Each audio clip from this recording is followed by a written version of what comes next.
আসসালামু আলাইকুম আরহামতুল্লাহি ওয়াবারাকাত। সম্মানিত ইসলাম প্রিয় ভাই ও বোনেরা, পবিত্র রমজান মাস এক এক করে চলে যাচ্ছে। নবী করিম সাল্লাল্লাহু আলাইহি ওয়াসাল্লাম বলেছেন,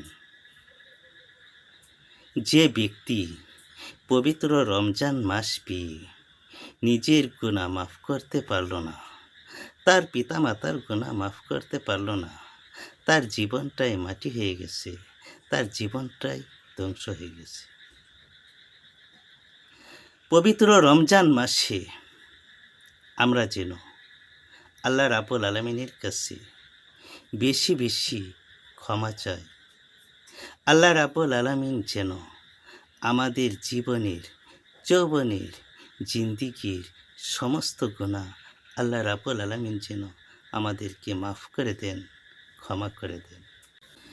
রহমতে বরকতে নাজাতে পেতে চাইতে হবে দিনে রাতে, ঈমান তোমার করতে তাজা, রাখতে হবে 30 রোজা। এক এক করে যাচ্ছে চলে পবিত্র মাহে রমজান,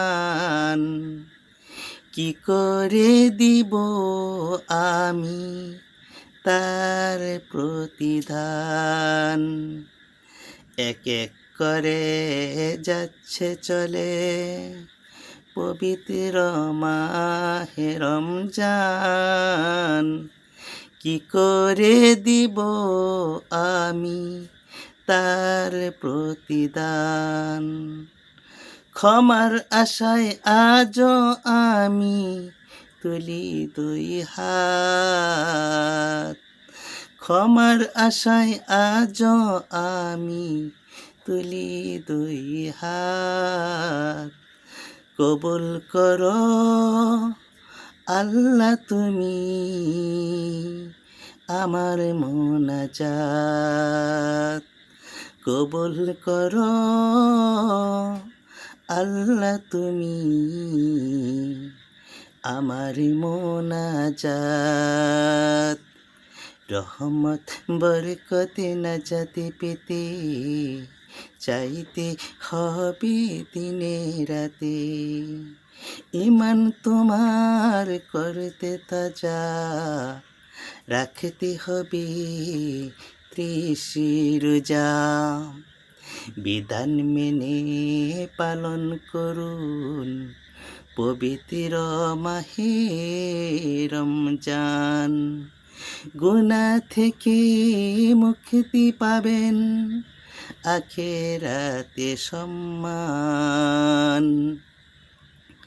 বিধান মেনে পালন করুন পবিত্র মাহে রমজান, গুনাহ থেকে মুক্তি পাবেন, আখিরাতে সম্মান।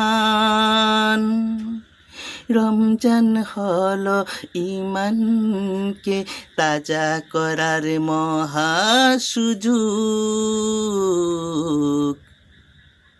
রহমতে বরকতে নাজাতে পেতে চাইতে হবে দিনে রাতে। রহমতে বরকতে নাজাতে পেতে চাইতে হবে দিনে রাতে, ঈমান তোমার করতে তাজা, রাখতে হবে 30 রোজা। ঈমান তোমার করতে তাজা, রাখতে হবে 30 রোজা।